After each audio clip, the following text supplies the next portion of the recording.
jika kita tidak menjadi lemah. Karena itu selama masih ada kesempatan bagi kita, marilah kita berbuat baik kepada semua orang, tetapi terutama kepada kawan-kawan kita seiman. How many has been small group facilitators for more than 5 years? Udah berapa banyak yang sudah menjadi fasilitator lebih dari 5 tahun? Adakah? More than 5 years. That means from the beginning to now. Dari awal pemuridan itu diadakan di gereja kita sampai hari ini. So two heroes. Ada 2 orang ya. Yeah. So who has been facilitator for more than 2 years? Yang lebih dari 2 tahun ada yang jadi fasilitator lebih dari 2 tahun, boleh angkat tangan. The Lord bless you. The Lord thank you. Ya, terima kasih. Yeah. So as Paul is writing to the Galatians church in this book of Galatians. Jadi waktu Paulus menuliskan surat kepada jemaat di Galatia, he knows that the leaders are tired. Dia tahu bahwa para pemimpin itu sedang kelelahan. They are weary. Mereka sedang kesulitan. Because as a facilitator, you have to fill in forms. Ya, karena fasilitator itu harus terus-menerus mengisi. You have to receive calls from your member.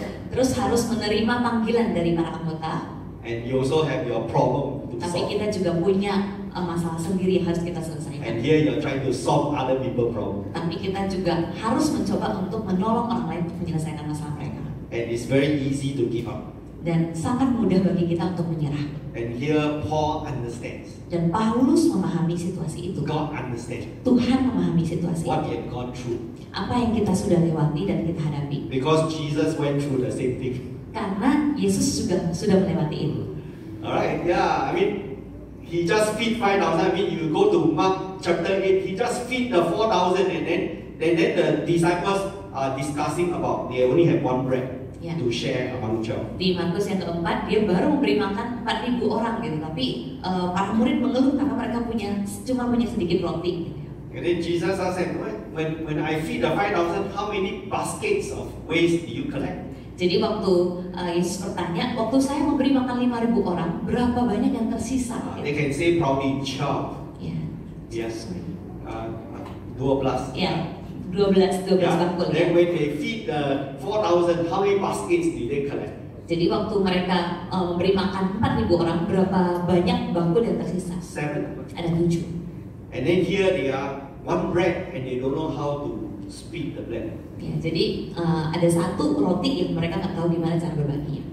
So they miss the chance because the circumstance overcome the disciples. Jadi mereka melewatkan kesempatan itu karena mereka terpengaruh oleh kondisi di sekitar mereka. They just need to bring this 1 bread to Jesus and Jesus will multiply. Mereka hanya perlu membawa 1 roti itu kepada Yesus dan Yesus akan melipat gandakannya. So sometimes as leaders we are very caught up with the circumstances around us. Jadi kita sebagai pemimpin sering kali kita terpengaruh oleh situasi di sekitar kita. What is needed is to bring the one bread before the Lord. Yang harus kita lakukan dan yang dibutuhkan hanya kita bawa itu kepada Tuhan. And He will multiply. Dan Tuhan yang akan melipat gandakan. So this evening is about multiplication. Jadi malam ini kita akan bicara tentang pelipat gandaan. It's about passing it on. Bagaimana kita bisa meneruskan, So I want to start by encouraging all of us first. Jadi yang pertama saya akan mulai dengan mendorong dan menyemangati kita semua. That you don't be worried, don't stop doing good to one another. Ya, supaya kita tidak perlu merasa khawatir dan jangan berhenti untuk melakukan hal yang baik terhadap satu kepada yang lain. As long as you keep at it, the season to reap will come. Ya, selama kita terus bekerja dan terus menabur, maka ketika musim itu datang kita akan bisa melihat Tuhan As itu. written there in verse 9, do not give up. Ya, jadi di ayat yang ke-9 dikatakan jangan menyerah, jangan jemu-jemu. Anyone here is a Marvel fan? Watch Marvel movie? Marvel, yang suka nonton Marvel ada? Yeah. Fans Marvel. So Netflix, the latest one is Loki 2nd season. Iya. ada Loki ya, season yang kedua ya. Yeah. Then I remember I can't remember whether it's the 3rd or the 4th episode where he say that hope is the most difficult. Ya, jadi di salah satu episode dikatakan bahwa harapan itu adalah sesuatu yang paling sulit. To destroy is easy, but to give hope is more difficult. Menghancurkan itu mudah, tetapi memberikan harapan itu nggak mudah, susah. Because a lot of things can go wrong. Karena segala macam itu bisa menjadi salah. But that's what we need. We need hope. Jadi, tapi itu yang kita butuhkan. Kita membutuhkan harapan. But the hope is not dependent on you or what you do. Tetapi harapan itu tidak bergantung dari apa yang kita punya dan siapa kita. The hope is not dependent on circumstance. Harapan itu tidak bergantung dari situasi dan keadaan di sekitar kita. Our hope is upon the Lord. Karena harapan kita itu ada pada Tuhan.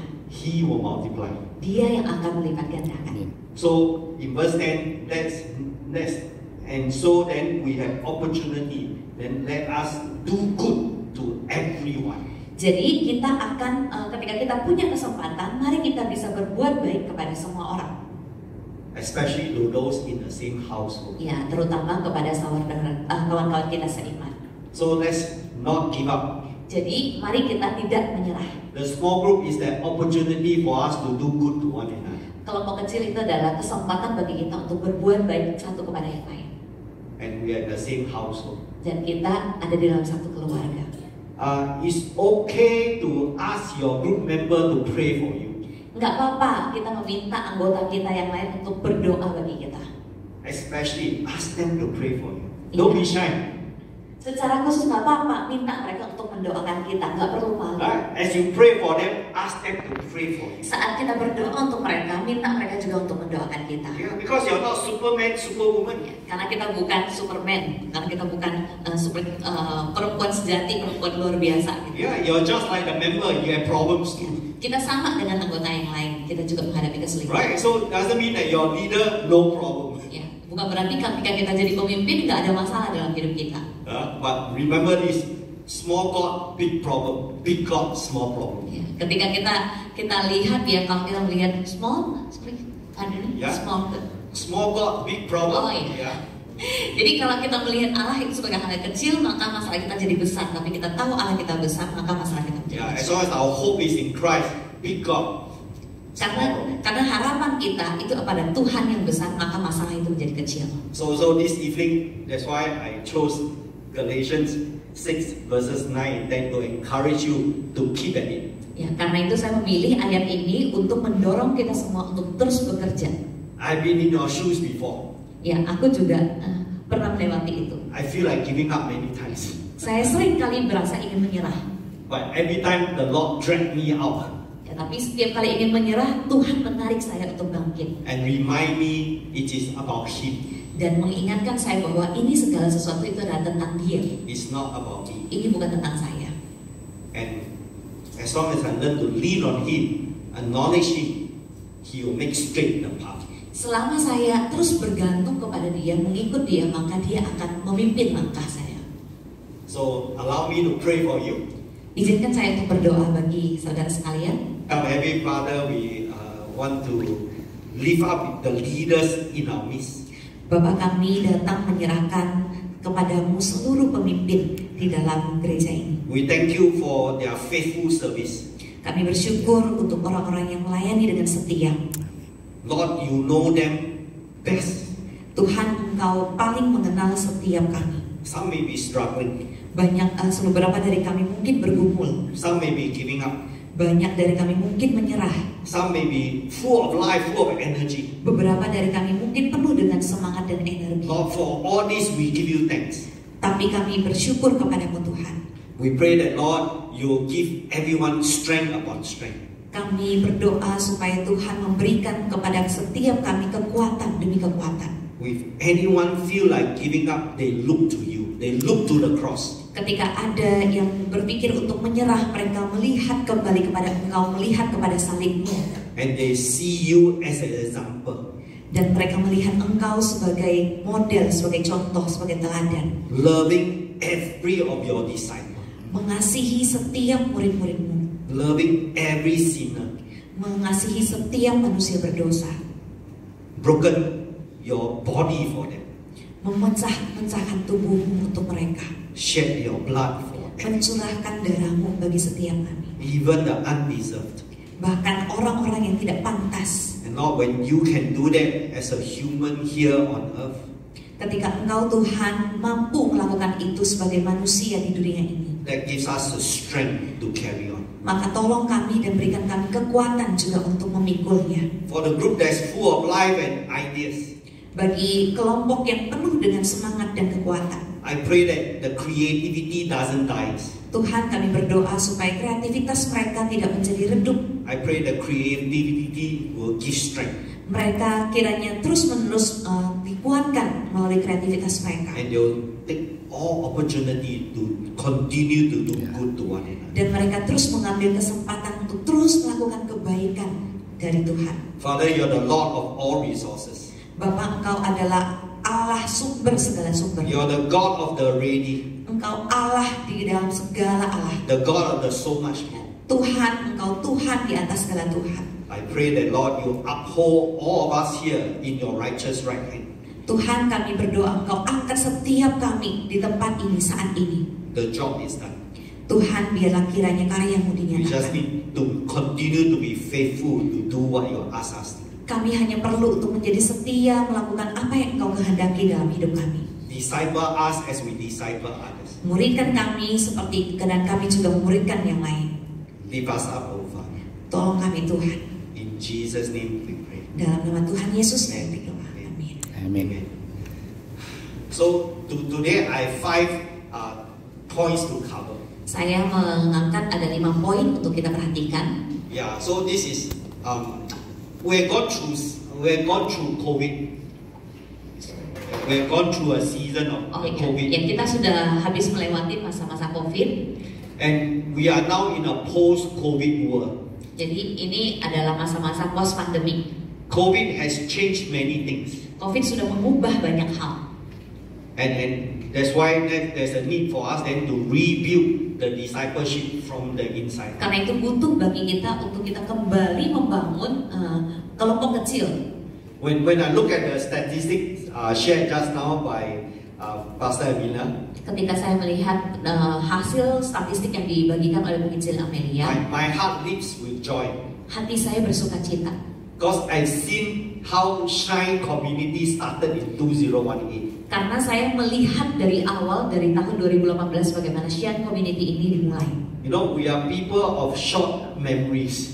Kita adalah manusia dengan memori pendek.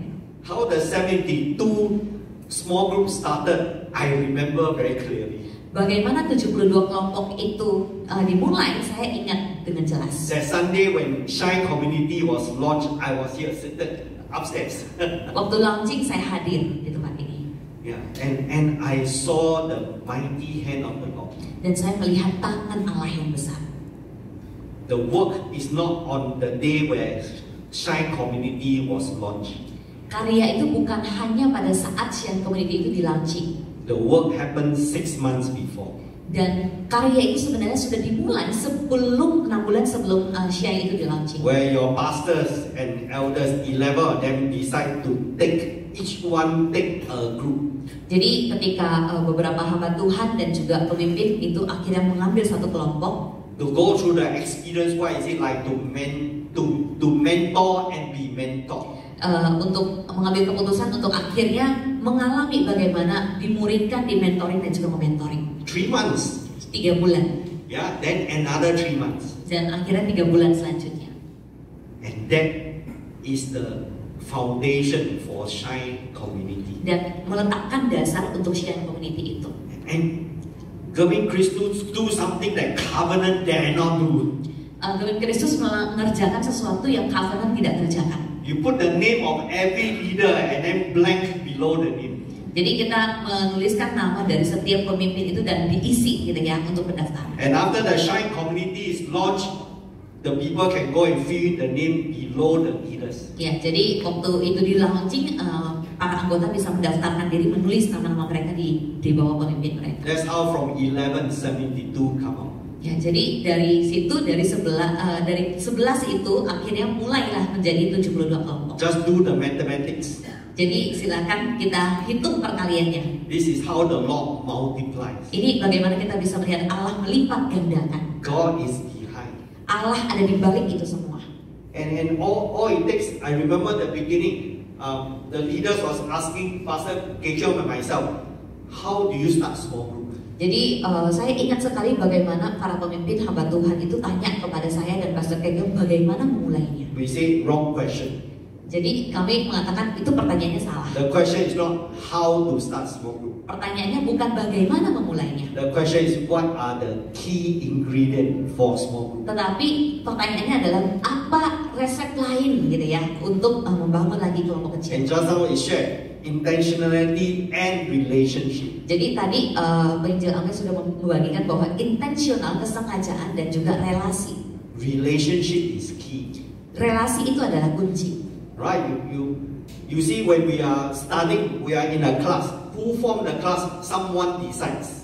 Jadi kalau kita lihat di dalam satu kelas, siapa membentuk kelas itu harus ada seseorang yang memutuskan. But when Shine Community started, the relationship is not decided by somebody. The person decide who I want to. Tetapi kalau misalnya kita lihat di dalam Shine Community pemuridan, bukan siapa yang memimpin, tapi relasi itulah yang membangun. Relationship is organic. Jadi relasi itu membuat semuanya bisa menjadi menyatu.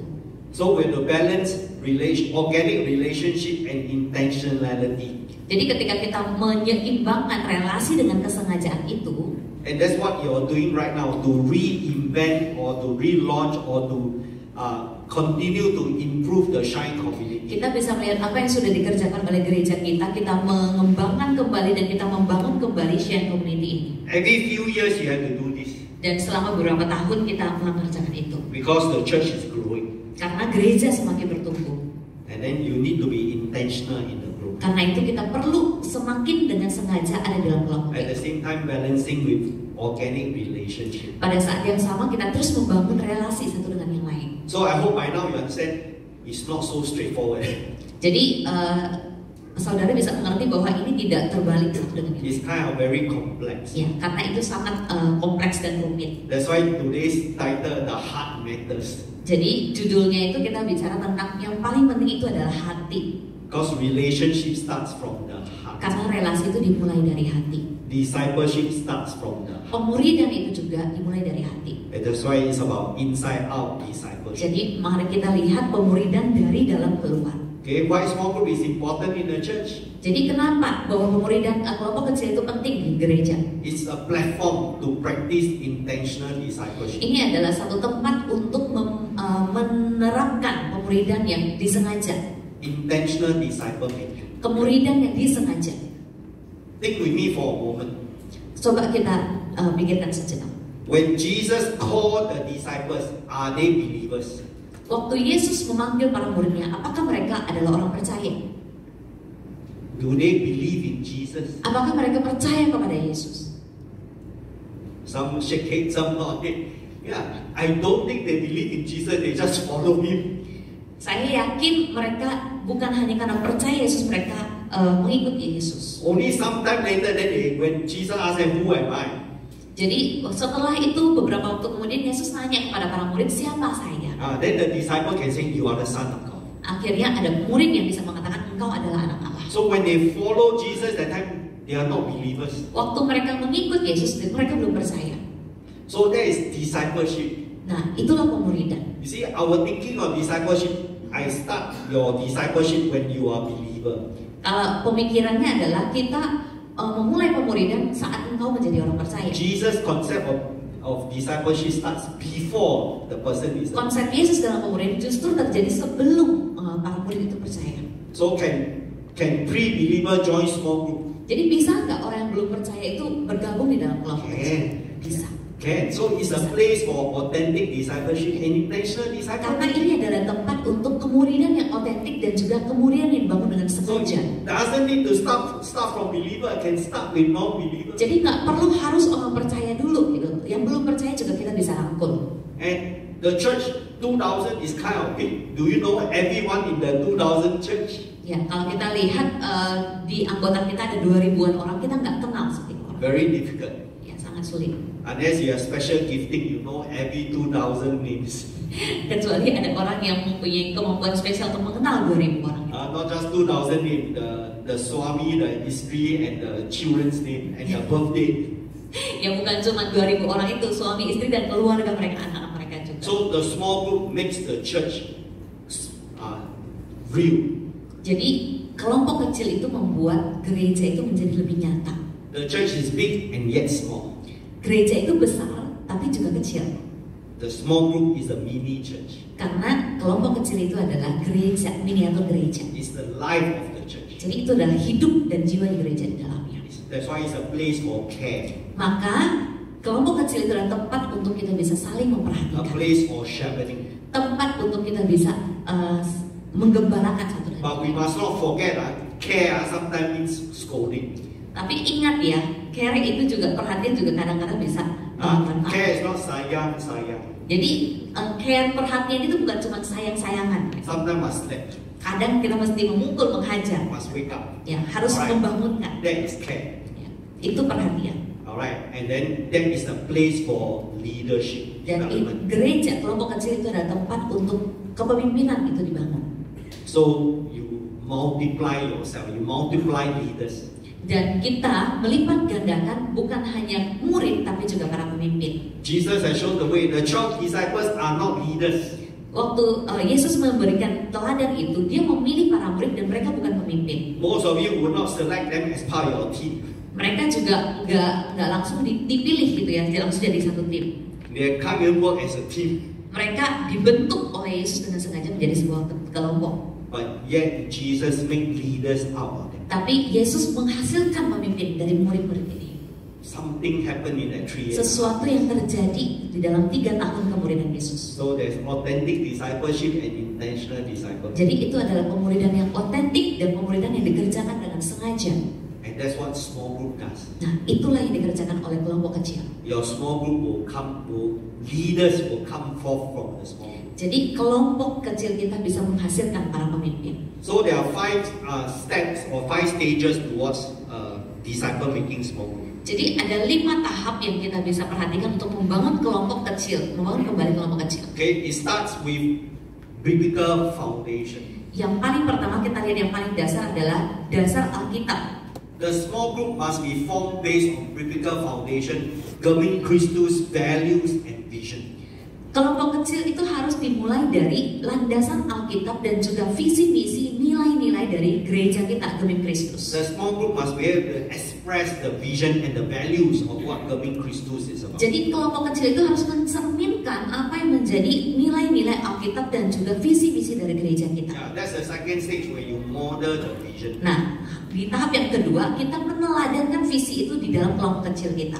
And the third stage is also a place for experimenting. Nah, di tahap yang ketiga kita juga bisa melihat bahwa ini adalah tempat untuk eksperimen, untuk mencoba, melatih. As the Shine community goes through the years, you will do a lot of changes. Jadi ketika Shine Community berjalan dari tahun ke tahun, kita melakukan dan mengalami banyak perubahan. Example, when we started in 2018, there's no small group for teens and for youth. Waktu kita mulai 2018 itu belum ada kelompok kecil untuk remaja, untuk pemuda. Now there is. Nah, sekarang sudah ada. When we started, the group is by relationship. There's no married group, there's no singles group, right? Waktu kita mulai, kita lihat bahwa anggota itu memilih sesuai dengan relasi mereka. Belum ada kelompok pasutri, belum ada kelompok gender gitu. So the small group will go through this kind of cycle of changes. Jadi kelompok kecil itu pasti akan mengalami perubahan demi perubahan. Yeah, but what's important is the foundation of the small group. Tapi yang lebih penting itu adalah dasarnya, fondasinya.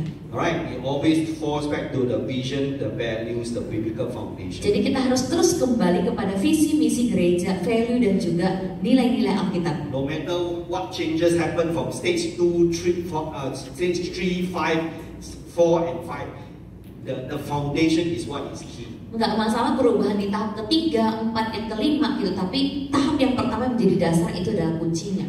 And the idea is to hit stage 5 where you multiply. Nah, tujuannya adalah untuk sampai kepada tahap yang kelima, itu pelipat gandaan. So, okay, let me start with the first one. Mari kita perhatikan yang pertama. Alright, where the purpose, vision and values of the small group should be connected to the purpose, values and vision of the church. Jadi tujuan visi misi itu semua harus terhubung kepada tujuan visi misi dan nilai-nilai gereja. The small group, whatever you do, is an expression of the church. Jadi kelompok kecil yang kita lakukan, kita hidupi itu harus mengekspresikan gereja kita. Cannot be doing something very different from the church. Kita nggak bisa melakukan sesuatu yang sangat berbeda dari nilai Yeah, gereja you're doing kita. something different, then you're not Gavin Christus small group. Kalau kita melakukan sesuatu yang berbeda dari nilai kita pasti bukan Gavin You Kristus. become an independent small group. Ya, kita mungkin akan menjadi kelompok kecil yang independen, yang mandiri. Alright, so check yourself. Jadi kita harus memeriksa kembali gitu. Alright, it cannot be about your agenda. As leader, it cannot be about your agenda. Jadi kelompok kecil kita itu bukan cuma soal gender kita aja. Yeah, it must be God's agenda through the church. Jadi kita harus lihat Allah juga sebagai senternya. So the end goal is not small group. The end goal is life transformation. Tujuan akhirnya itu bukan yang penting ada kelompok kecilnya gitu, tapi tujuan akhirnya itu adalah perubahan hidup.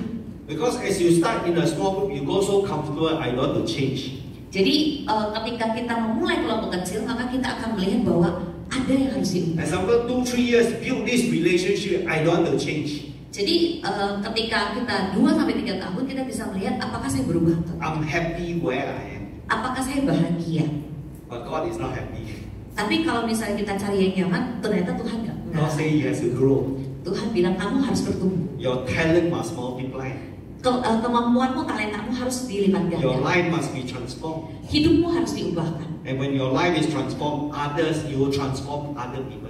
Ketika hidupmu berubah, maka engkau juga bisa mengubahkan orang lain. So in covenant, we simply say that you learn to follow Jesus and you help others follow Jesus. Jadi di covenant itu kami mengatakan bahwa engkau belajar mengikut Kristus dan engkau membawa orang lain untuk mengikut You Kristus. continue to be a student of God's word. Kita terus belajar, terus hidup menjadi murid yang mempelajari firman Tuhan.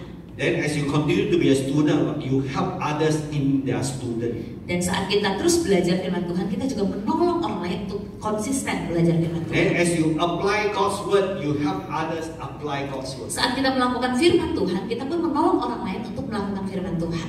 So in the small group, it's like you know, say track and field, right? 4 by 100 meters relay. Jadi waktu di kelompok kecil, 4 by 100 meters relay. Oh iya, Relay, when you pass kita di dalam satu kelompok itu kita dari 4 mungkin dalam 100 meter ya. Yeah, in a 4 by 100 meters relay, first runner run with Oh the iya, baton, right? dari Yeah. lari jarak pendek gitu ya, ada 4 di dalam. Then pass the baton to the second runner. Seperti estafet kita membagikan kepada pelari yang lain. Then first runner job is done. Dan akhirnya tugas dari pelari pertama itu udah selesai. Then the second runner run like crazy. Akhirnya pelari yang kedua, akhirnya mereka juga membagikan estafet kepada pelari yang Then selanjutnya. pass the baton to the third Dan one. ketika mereka membagikan, dia juga selesai. But in a small group, Tapi dalam kelompok kecil, the first runner run the baton pass to the second runner. pelari pertama dia akan membagikan estafet itu kepada pelari kedua. They don't stop running. Tapi They mereka run tidak along berhenti. with the second Tapi runner. mereka berlari bersama-sama. And when the second runner pass to the third one, 2 of them, 3 of them now run together. Nah, begitu juga selanjutnya ketika pelari kedua ke pelari ketiga, mereka jadi bertiga berlari bersama-sama. That is small group. Itu kelompok kecil. That is called passing on. Itu bicara tentang meneruskan. Not passing on, dust off the dust and job Bukan done. ketika kita menyerahkan kemudian semuanya selesai. Okay, so when small group fails, it's because the person passed the baton and think that job is done. Jadi kelompok kecil itu gagal ketika kita menyerahkan tongkat estafet itu terus kita merasa tugas saya selesai. That's why once a leader, always a leader. Jadi kita harus lihat diri kita sebagai Right? pemimpin. Because it's about discipleship. Ya, itu ini semua ada tentang pemuridan. So these are the 4 biblical purpose for small group.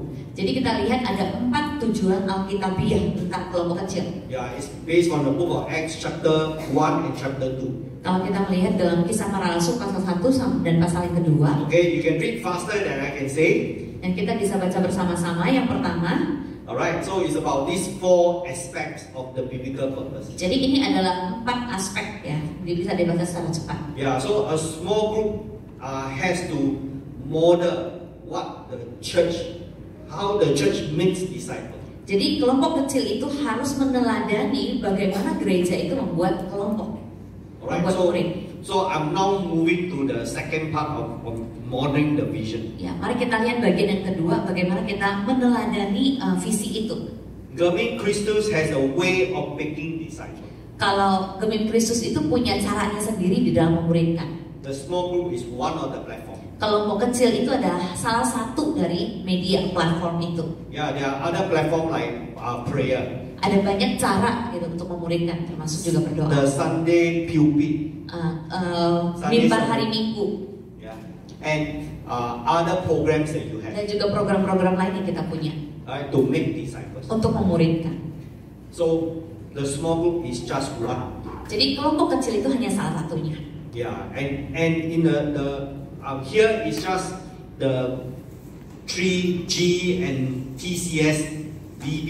These are the values of covenant. Jadi ini adalah nilai-nilai yang kelompok kecil yang dibangun oleh covenant. Yeah, so we just learn. All we need to do is learn how to package it and how to show that you are living out the values. Jadi yang harus kita pelajari adalah bagaimana kita mengemas dan juga menghidupi nilai-nilai itu. So example we say grace through accountability. Jadi kita bisa melihat bagaimana anugerah itu akhirnya menuju kepada pertanggungjawaban. Yeah, that when you show grace, you must be accountable for it. Ketika kita menunjukkan anugerah, kita juga harus bisa mempertanggungjawabkan itu. Right. Then there's growth through alignment. Nah, waktu kita masuk kepada pertumbuhan, kita juga harus masuk pada keselarasan. Jadi Right. ada nilainya. So we just package it this way, right, to help us. How do you know you are practicing your value? Jadi ini adalah cara covenant untuk bisa mengemas nilai-nilai itu dan bagaimana menghidupinya. Then we say truth. Truth is centered upon the word of God. Jadi kebenaran itu adalah pusat dari firman Tuhan. Community is centered on the worship of God. Komunitas itu adalah pusat dari ibadah kepada Tuhan. Stewardship centered on the will of God. Penata layanan itu adalah pusat daripada apa yang Tuhan kerjakan. Balance centered on the wisdom of God. Keseimbangan itu adalah pusat dari hikmat dari Tuhan. And then brokenness centered on the way of God or the works of God in your life. Jadi keremukan hati itu juga berpusat pada apa? Hati Allah gitu dalam hidup. So these are just words to help to describe the values that you are living out the values. Jadi ini hanyalah kata-kata untuk mendeskripsikan bagaimana nilai-nilai itu tertuang di dalam kehidupan. Right, you must learn how to use this to help one another. Jadi bagaimana kita bisa menggunakan itu untuk menolong satu dengan yang lain. Yeah, then there are 3 types of small groups Ada tiga macam kelompok kecil. in covenant. Di covenant itu terbagi menjadi 3 kategori. Alright, so one is the open small group. Yang pertama itu adalah kelompok terbuka. Yeah, which the Shine community tend to be an open small group. Seperti kalau misalnya Shine Community itu juga bisa menjadi kelompok yang terbuka. Right, so you can cut by age group or cut by family life. Jadi kita juga bisa akhirnya mengelompokkan sesuai dengan kategori usia atau usia keluarga. That's what I'm seeing that Shine community is doing now. Ya, itu yang saya lihat dari apa yang dikerjakan Shine Community. Alright, so open group means strangers can come in. Kalau kelompok terbuka artinya orang asing itu bisa ikut bergabung. Open group means non-believers can come in. Kelompok terbuka juga berarti bahwa orang yang belum percaya juga boleh bergabung. Yeah. Then we have other type what we call short-term small group. Kita juga ada kelompok yang disebut sebagai kelompok kecil jangka pendek. Yeah, this small group form for a while. Then after that, did not disintegrate, but you just break away. Jadi kelompok kecil ini biasanya hanya jangka pendek, dibentuk dalam jangka waktu tertentu dan setelah itu selesai. So upfront, you know, I will be together only for 1 year. Jadi saya tahu bahwa ini kami hanya akan bersama-sama selama 1 tahun. Or 6 months. Atau 6 bulan. Alright, so I start from bottom up. The disciple training group. So when we are studying, we are doing a course together. We are formed into small groups. Jadi biasanya itu kayak kelompok pelatihan dalam jangka waktu tertentu aja. Yeah, this course is 3 months long. You only be a small group for 3 months. After that, it just You just break the group. Jadi kalau misalnya ada kelas tertentu yang waktunya 3 bulan, ya kita hanya akan membentuk kelompok kecil ini selama 3 bulan. Right, if there's a new believer, you're going through a nurturing program. Tapi ini adalah bukan hanya orang percaya baru, tapi ini juga adalah program untuk pendewasaan. Yeah, so our nurturing program is 16 lessons. Biasanya dalam program pertumbuhannya Covenant itu ada 16 pelajaran. So if you do one every week, in 4 months, the group is done. Jadi biasanya dalam kelompok-kelompok itu selama 4 bulan, nah setelah itu semuanya akan selesai. Then they go on to join another small. Nah, akhirnya kita akan kembali kepada kelompok kecil yang lain. Alright, then the third group is the hello group, we call it. Jadi ini yang ketiga, itu juga kita sebut sebagai hello group. This hello group are believers that join the church, Christians that join the church. Biasanya itu terdiri dari jemaat-jemaat dari gereja lain untuk bisa bergabung dalam kelompok itu. Unlike the new believer group, right? This group you do not need to do nurturing follow-up. You just need to share about what does covenant stand for. Jadi berbeda dengan kelompok kecil untuk orang percaya baru, yang hello group itu hanya membagikan nilai-nilai covenant kepada mereka. And then the last group is a closed group or invite only group. Kelompok yang terakhir ini adalah kelompok yang hanya dibentuk saat orang-orang itu diundang. This group is closed, is for a purpose also. Ini ada kelompok tertutup dengan tujuan tertentu. And it's not forever. Jadi bukan nggak selamanya juga.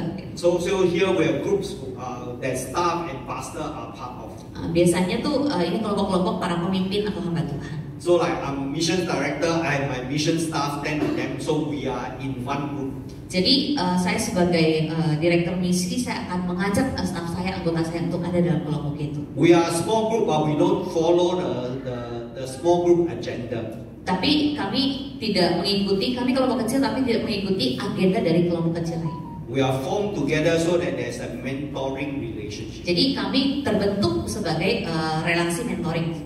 Yeah, then there's also emerging leaders that you want to develop. Jadi kami bisa membentuk bahwa ada pemimpin-pemimpin yang dilahirkan dan dimunculkan. And then the small group leaders also need to be mentored. Nah, akhirnya kelompok pemimpin-pemimpin itu juga perlu dimentoring, dibimbing.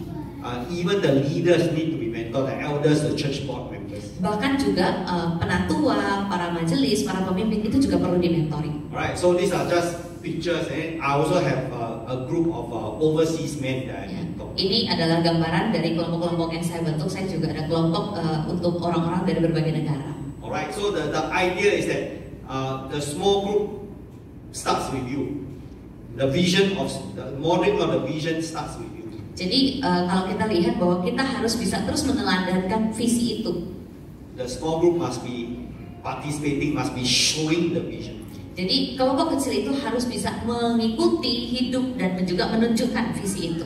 Yeah, so these are just pictures of various type of mentoring. Jadi ini adalah beberapa contoh dari kelompok kecil yang dibentuk oleh So really doesn't matter who they are, but the vision is always shared. Tidak peduli siapapun mereka, tapi visi itu terbagi, disalurkan. Including my overseas men's group. Ya, termasuk juga kelompok dari berbagai negara gitu. Yeah, you ask them, you say, I can see grace. Ya, tapi kalau misalnya ini kita bisa menyebutkan nama satu persatu. One the men call me up, Elder Johnny, I'm into pornography. Salah satu anggota menelpon saya dan mengatakan dia sedang bergumul dengan pornografi. So can I help him overcome this? Bagaimana saya menolong dia untuk mengatasinya?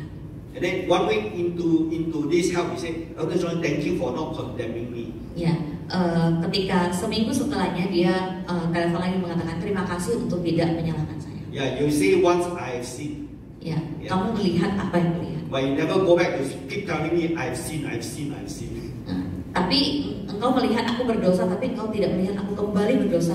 Yeah, when you tell me that, I say, well, I'm a sinner also. Ya, ketika dia mengatakan itu, saya juga mengatakan bahwa saya juga seorang How pendosa. can I talk about a speck in my brother's eyes when I can't see the blank in my eyes? Jadi ketika saya melihat selumbar di mata dia, saya melihat ada gajah di pelupuk mana. I'm happy you treasure this relationship. You can come and share this with me. Tapi ketika kita membangun relasi satu dengan yang lain, maka kita bisa melihat orang itu datang dan berbagi. And I'm happy to walk this through with you. Dan kita bisa berkata saya dengan senang hati berjalan bersama dengan kamu. 4 years.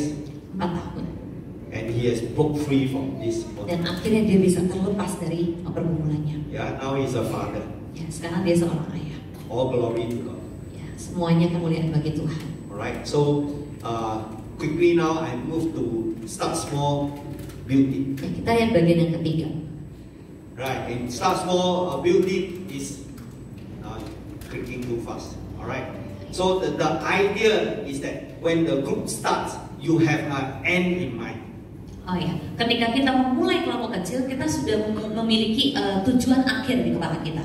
Even though you have an end in mind, it's okay to start small. Sekalipun kita sudah melihat tujuan yang besar yang ada di akhir di dalam kepala kita, nggak apa-apa kita mulai dari sesuatu yang kecil. Even it's just 4 person starting the group, it's okay. Sekalipun baru 4 orang, nggak apa-apa, mulai aja.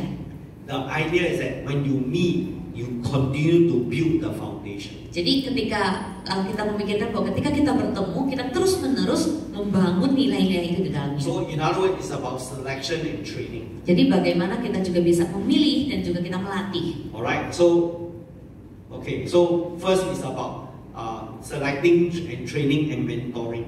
Jadi tahapannya itu adalah bagaimana kita memilih, melatih dan juga mementoring. So we have 5 C's that help us in our selection. Ya, dalam tahap pemilihan ada 5 tahapan. Okay, so Kita bisa perhatikan. Yeah, so ada 6 ya. maybe we add in a 6th one. Jadi bisa aja kita melakukan itu secara ke-6-6-nya gitu ya. Okay, so anyone don't understand any of the C that is mentioned there? Ada yang tidak mengerti tentang salah satu poin ini? I only explain that C. Nah, saya akan menjelaskan. Any question about Ada C? pertanyaan tentang salah satu poin ini dari panggilan, karakter, kapasitas, ikatan, kompetensi dan juga gerejawi. Okay, no question means you understand each of the C there. Ya, berarti saudara mengerti. Okay, so now I ask you. Sekarang saya bertanya. What do you mean by churchmanship? Apa yang saudara pahami tentang gerejawi? What do you mean by churchmanship? Now, anyone? Ada yang bisa No one menjawab? ask me questions, so I ask you. Apa yang saudara pahami tentang gerejawi?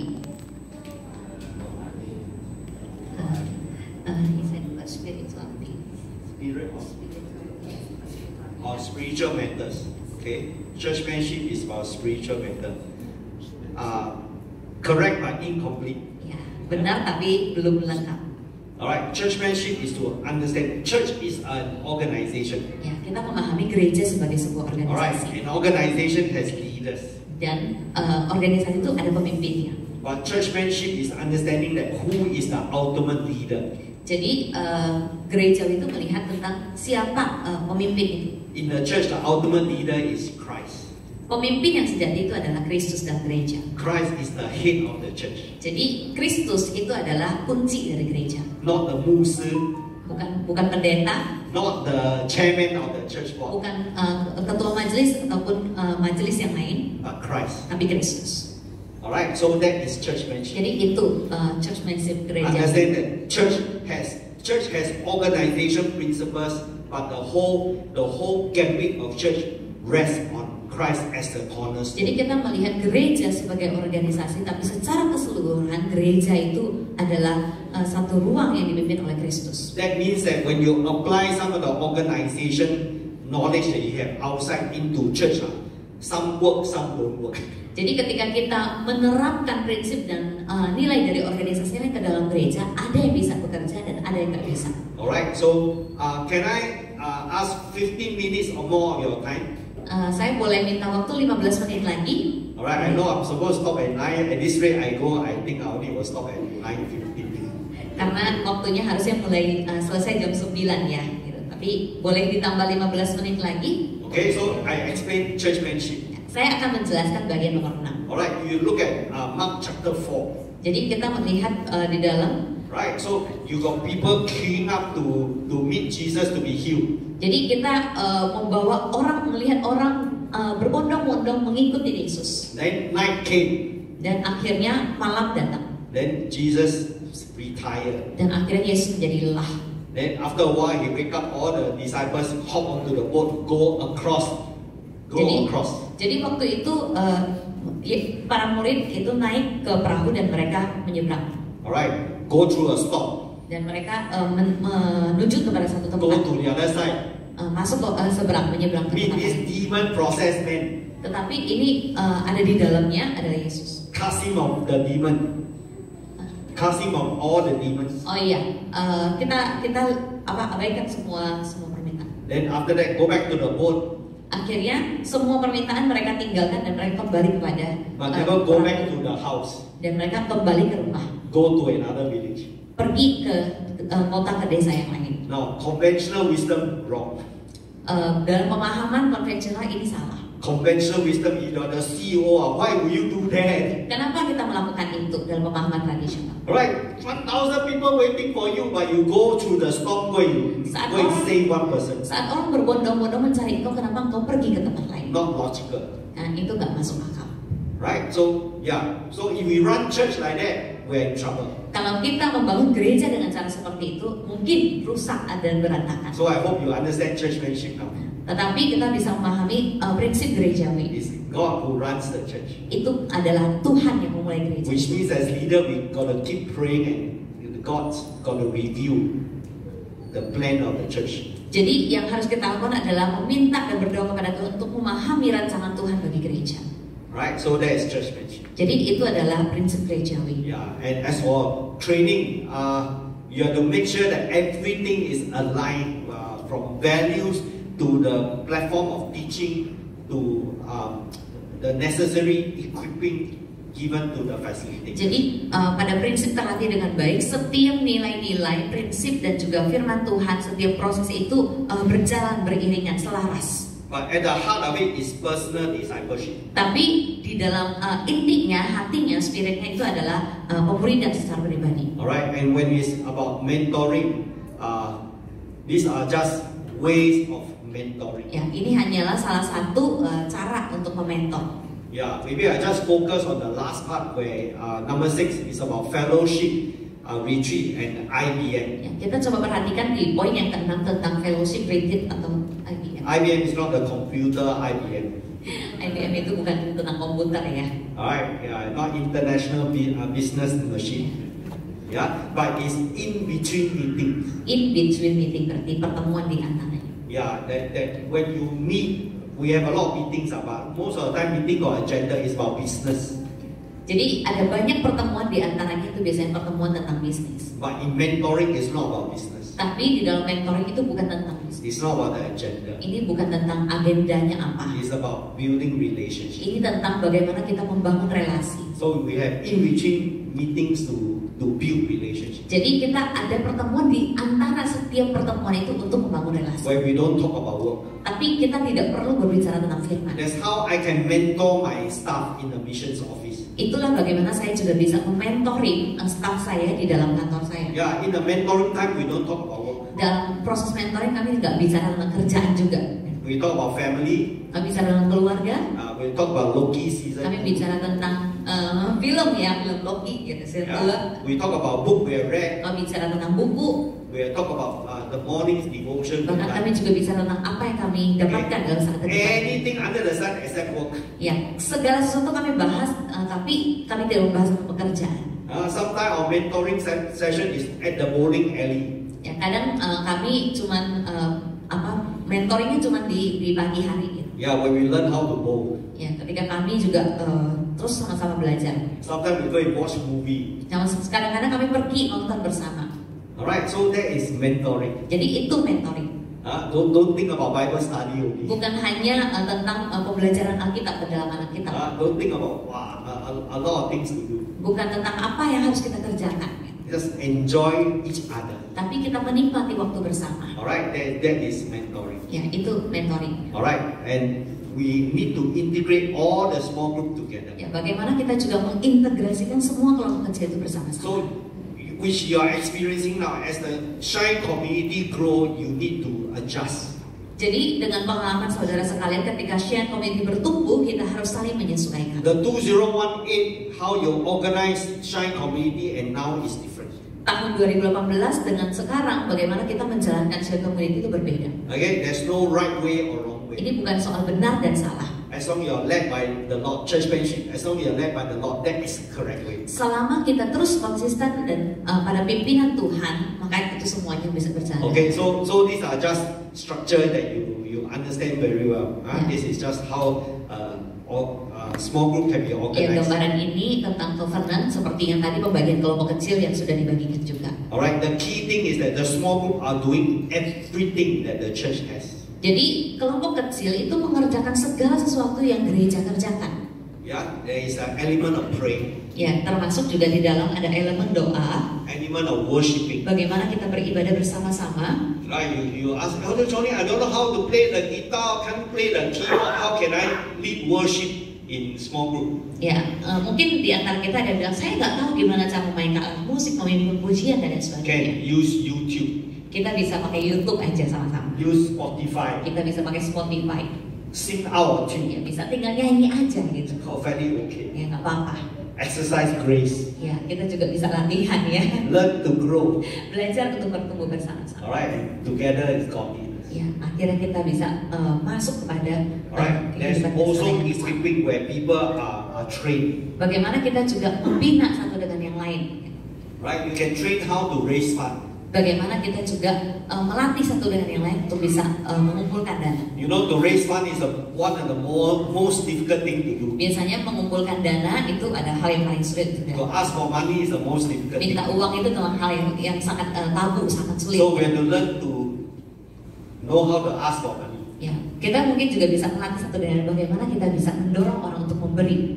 I see that as a one step closer to sharing the gospel. Ya, tapi kita juga bisa melihat bagian ini sebagai cara untuk kita bisa membagikan firman Tuhan. So from there it goes into outreach, goes to missions. Dari situ kita akhirnya bisa menjangkau kepada keluar.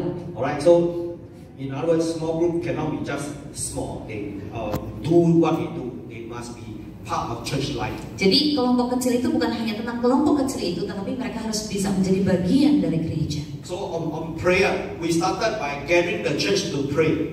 Jadi waktu sebelumnya waktu gereja berdoa kita cuma ya kumpul aja untuk berdoa. But everyone cannot come to church at the same time. Tapi nggak semua orang bisa datang ke gereja pada waktu yang sama.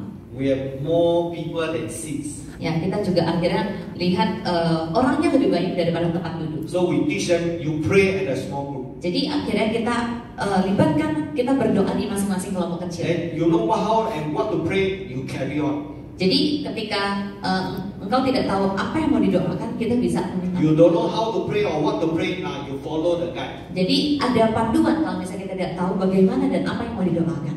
Either you follow the guide or you use the prayer pointers. Jadi kalau misalnya kita sudah ada panduannya, kita juga bisa membuat kayak list ya untuk berdoa. Up to you. Ya, itu semuanya terserah. Because you're all not the same. Tapi karena kita semua itu berbeda.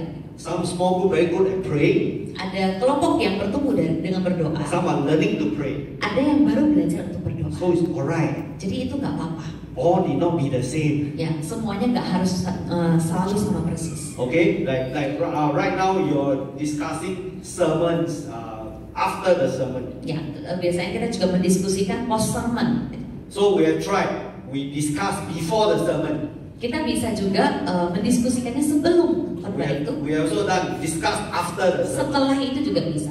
Both works. Nggak apa-apa. Dua-duanya bisa dilakukan. Alright, just different learning. Ya, itu hanya cara yang berbeda untuk belajar. So some year we just play around to have some variety. Ya, biasanya kita cuma ya bermain kesana kemari gitu ya. Alright, so it really doesn't matter.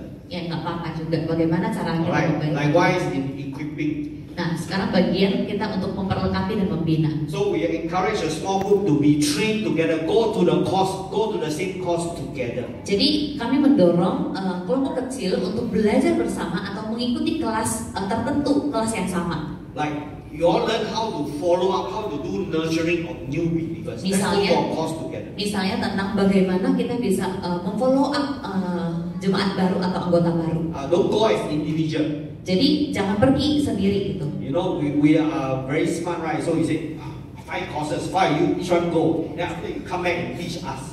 Jangan utus satu orang untuk pergi ke 5 kelas misalnya 5 pembinaan terus kembali untuk mengajar kita. So we say don't do that. You all go for 5 courses. Everyone go for 5 courses together. Jadi harus pergi bersama-sama. Kalau ada 5 kelas, perginya sama-sama. Gitu. Because in that way you grow relationship. Tapi di dalam itu kebersamaan itu kita juga membangun In that relasi. way you learn together. Dengan cara itu kita juga belajar bersama-sama. Alright, then as to further integrating, doing missions, doing outreach, going street evangelism together. Nah, yang terakhir kita juga melakukan penjangkauan misi secara bersama-sama. In a small group, someone will be champion, someone will be the evangelist. Nah, di dalam kelompok kecil mungkin ada yang bisa menjadi penginjil gitu. So the idea is that you don't, oh you evangelist, you go, you pray. Jadi nggak perlu ngomong kamu yang menginjil, kamu aja pergi gitu, kami yang berdoa. It's an excuse. Itu biasanya hanya alasan aja. If I have a CCTV showing the group that's praying, they are eating then pray, eat then pray.